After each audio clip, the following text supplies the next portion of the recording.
We're learning tonight about two suspects in another horrific crime who are also illegal immigrants.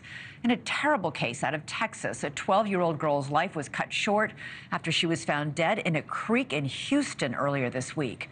The medical examiner says Jocelyn Nungaray was strangled to death. According to police, the 12-year-old snuck out of her nearby home around 10 o'clock at night, and she was killed. She was seen on surveillance video walking into a convenience store just before her death. Two men seen on the footage following the girl are now in custody. Police say the men walked with her to a bridge where they say she was killed. Court documents allege that the men lured Jocelyn under the bridge, kept her there for more than 2 hours while they took her pants off, tied her up, and then killed her. 21-year-old Johann Jose Martinez-Rangel and 26-year-old Franklin Pena are each charged with capital murder. The pair were roommates, and NewsNation confirmed they were migrants from Venezuela who entered the U.S. illegally. NewsNation correspondent Allie Bradley's been looking into the men's backgrounds and joins us now from Del Rio, Texas. Allie, what have you learned?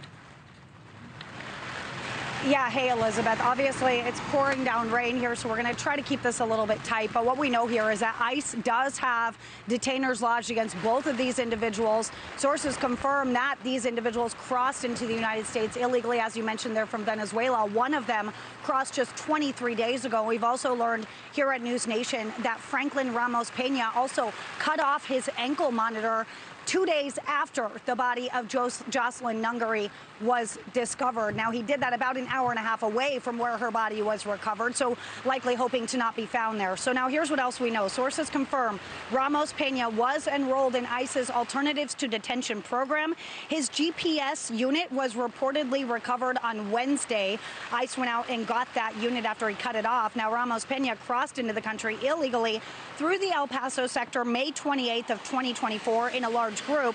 He did have a pending court hearing set for July 9th. That has now changed because of the criminal proceedings he will undergo now with this current case. Now, his sponsor that he listed initially was also in Houston. When he crossed, the El Paso sector was second in the nation for migrant encounters. So now Johann Jose Rangel Martinez, he was apprehended also in the El Paso sector on March 14th. He has a pending court date of August 29th in San Antonio.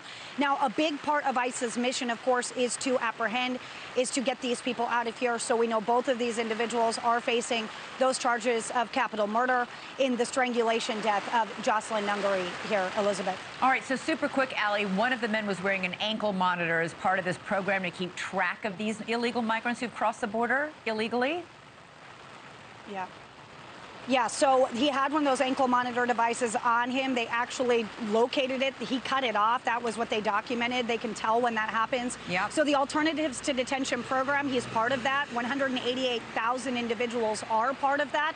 Now, ICE has also isolated individuals that they have arrested. 38,000 Venezuelans have been arrested. 3,000 of those people, Elizabeth, they have pending criminal histories or charges as well. So ICE has, of course, their hands full and has their work cut out for them when it comes to removing them. And Venezuela doesn't accept deportation flights right now, which is one of the reasons those two individuals were let into our country, Elizabeth. Yeah. All right. Allie Bradley reporting live from a very rainy Texas. Please get inside. Thank you so much. Thanks so much for watching. Go to joinnn.com to find NewsNation on your television provider.